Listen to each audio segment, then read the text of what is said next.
ain't been no back and forth ever since. I killed the boy with no evidence. I pay my dues just like every cent. They says I'm fresh as a peppermint. Riches they come ain't no better man. Hey y'all. What's up, YouTube? Welcome back to the channel. Welcome back to the YouTube channel, man.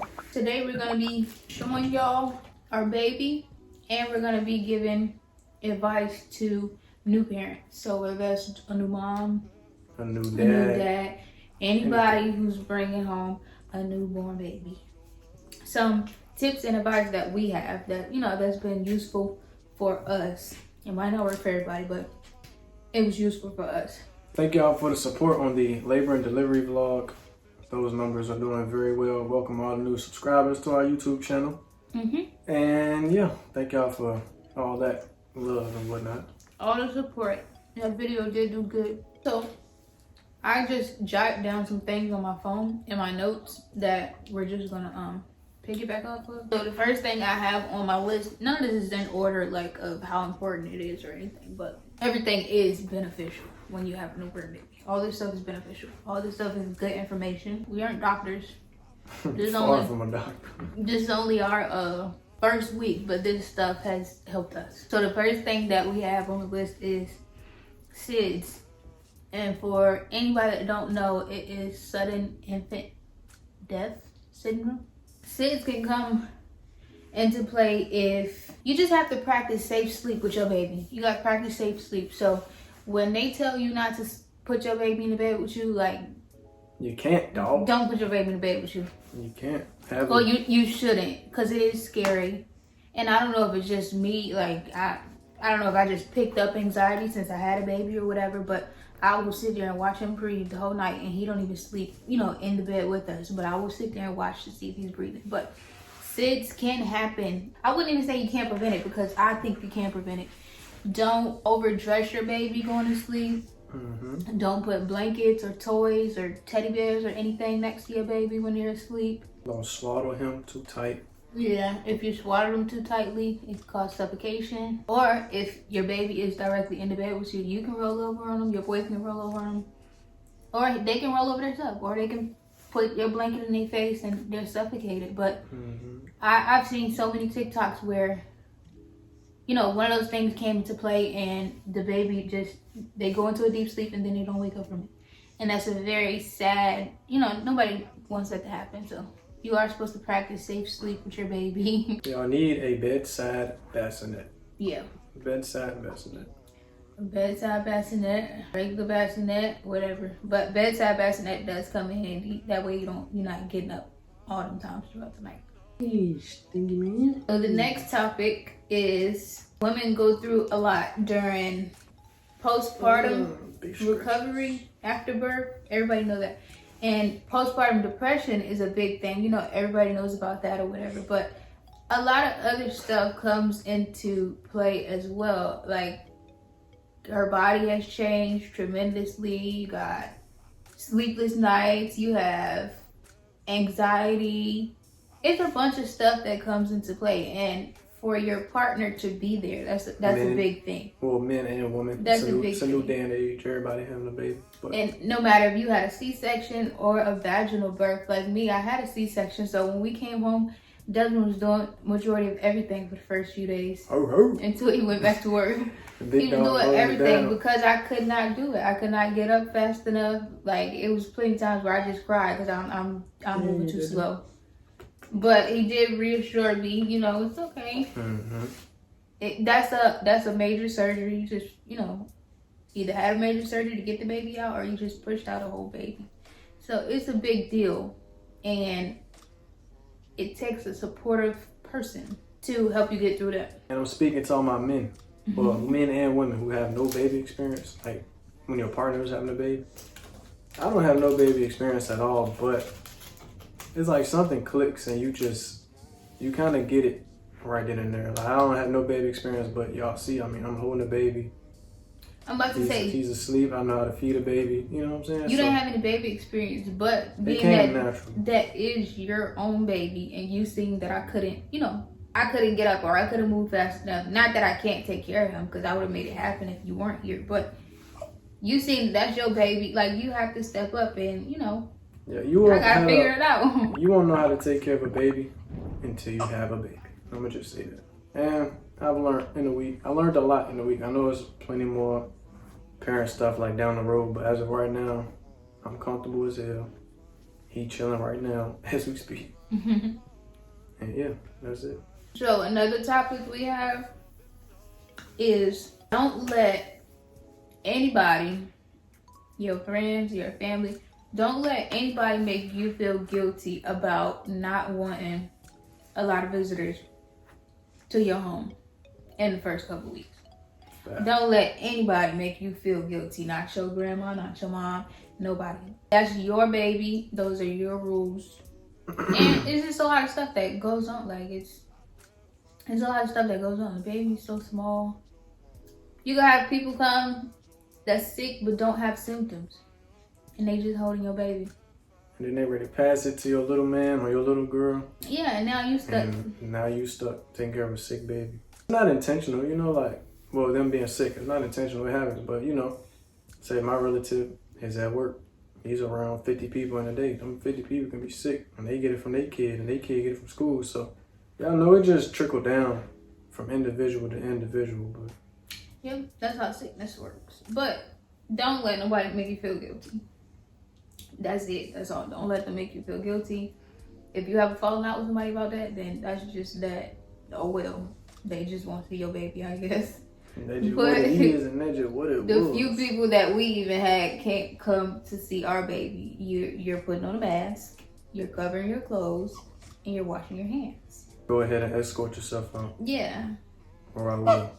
And that was just immediate people, grandparents, you know.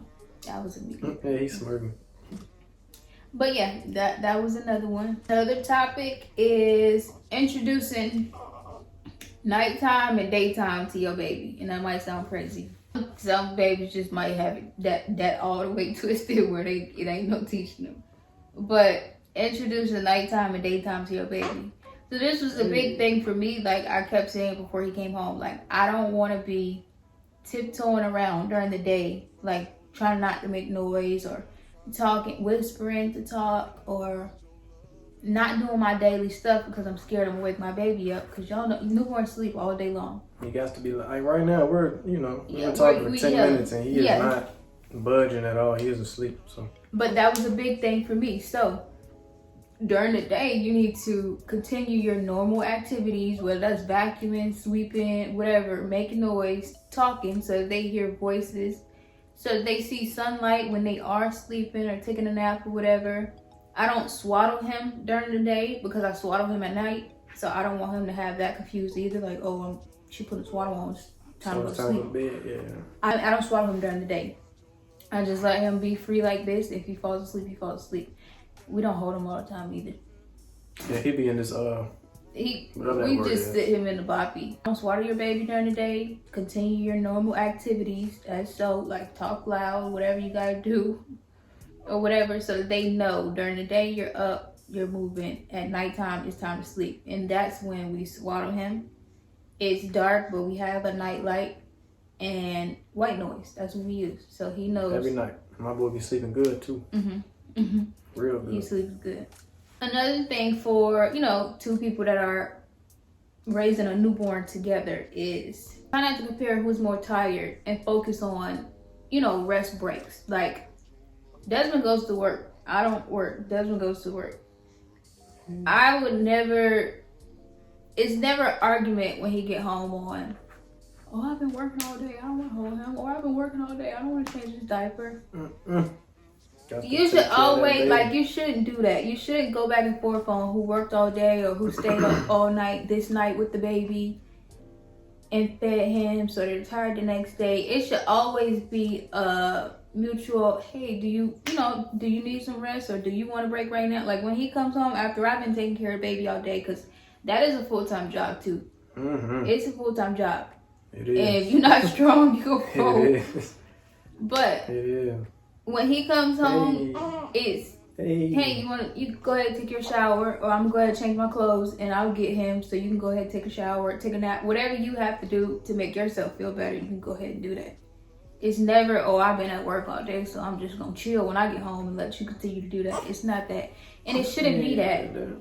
And it's not just home stuff either, y'all. Like, even if she wanted to go out, go get her nails done or go get her eyebrows done, like, I gotta make sure that she knows me and him will be good until she gets back. You know what I'm saying? Yeah. But that's another thing too, that I'm glad. I'm not happy that I had a C-section, but I feel like you do less when you have a C-section.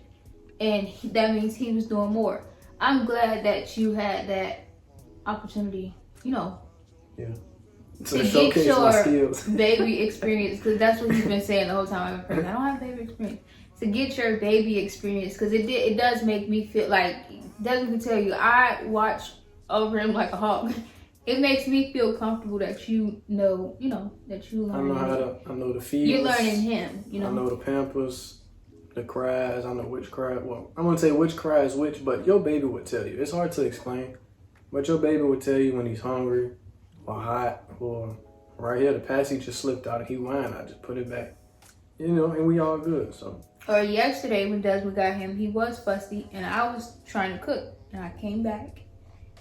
He was still fussing, and I was trying to tell, you know, he tired, like he's sleeping. He's trying to go to sleep, but he can't get it by himself. And so in 5 minutes, you gotta do a little rocky motion right now, and that's just what he did. In 5 minutes, he slept from like 7 o'clock, maybe 10.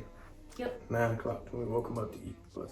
So it's really it's a learning game for everybody, for them too. He's trying to figure it out too. It's a learning game for everybody. So many people try to like scare us. I wouldn't even say scare us. Come on, all the cousins. Sorry.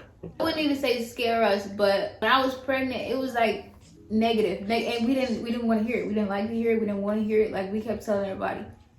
Like everybody was, oh, he's gonna be a crybaby, or y'all gonna need this because they're gonna cry. Or just negative, like they give you all the negative, and that I don't understand why people are like that. Like if somebody would have sat and told me advice like this, then it would have been way more beneficial than what they did. Because now I'm doing it by myself, and we're doing it by ourselves. Like every day we be like, might have another one.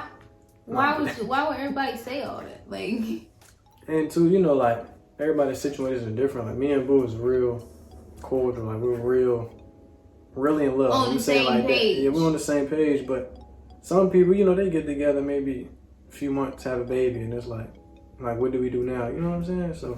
But that's how majority of the people that was talking to us, that's how their stuff went back in their day. In the day or whatever. They don't know. And not saying that all of that stuff can't happen, but you shouldn't come to people like that. Like, you know we don't have any kids. Uplift me, yeah. Uplift you know we don't have any kids. You should be more on the positive side, giving me advice on how I should. Now, I will say though, the sleeping. Yeah, but that was another thing in the sleeping. In our notes too. It's gonna get you, boy. Where people say, sleep when the baby sleep. And we've said the whole time, sleeping when the baby sleep is hard. Like, it's hard to do that. Like, that's so easier said than done. Why you have to come up with a schedule? Like, we be coming up with a schedule between the two of us. Some people might not agree with that. Some people feel like when the mom is up, the dad need to be up too. But I'm on my shift right now. Clock in, working. We take turns. If I get one feeding, he might be all right. Next one, you can go ahead and sleep through that one, and I'm gonna get it. Or sometimes I just be super mom and I do all of them throughout the night because I know you gotta go to work the next day. Yeah. But tomorrow Friday, so you got this. Yeah, I'll take it on. The sleeping, like a newborn, they can sleep all day, every day, but we are waking him up, making sure he eats every 2 to 3 hours, 3 to 4 hours, depending on, you know, how much he ate the previous time. But so it's not like saying like the baby is awake all day, crying all day, every day. It's you having to wake him up, and you know what I'm saying? Like, you're on that sleeping schedule, it's not him. Now, yes, he may burst out crying at 2 in the morning, but he's telling you he's hungry, you know what I'm saying? Yep. He's hungry, and he got a wet diaper. And you gotta fix it. Oh, you gonna hit him shitting. Seven person.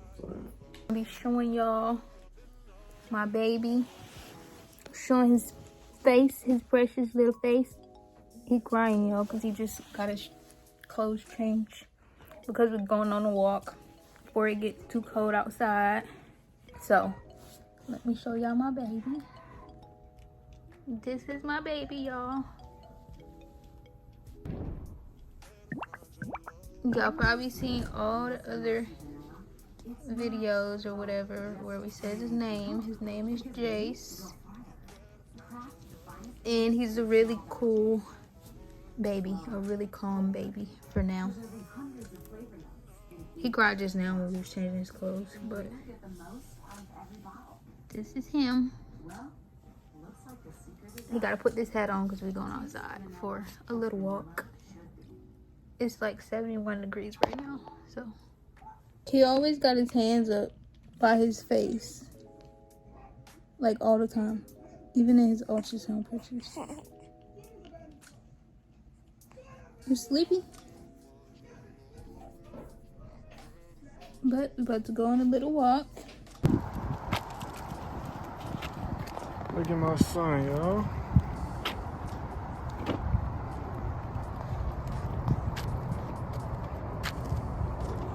This will include our video on, you know, like our first week as parents. New gen parents, XYZ. Y'all seen my boy face reveal? Let us know in the comments, who do y'all think he looks like? I think he has a good mixture of both of us. It just depends on the angle. Like if he's sleeping, on the day for me. Yeah, if he's sleeping, it might be her. The days he eating, he look a little bit like me, but I don't know. But y'all tell us who he look like, man. But if you got a 4-month, 5-month, let us know some advice so we can just go ahead and get ahead of the game. You know what I'm saying? 'Cause that's what it's all about. Planning and staying ahead of the game. Yep. But thank y'all for watching, and we out. I killed the boy with no evidence. I pay my dues like every cent. And since I'm fresh as a peppermint. Riches they come ain't no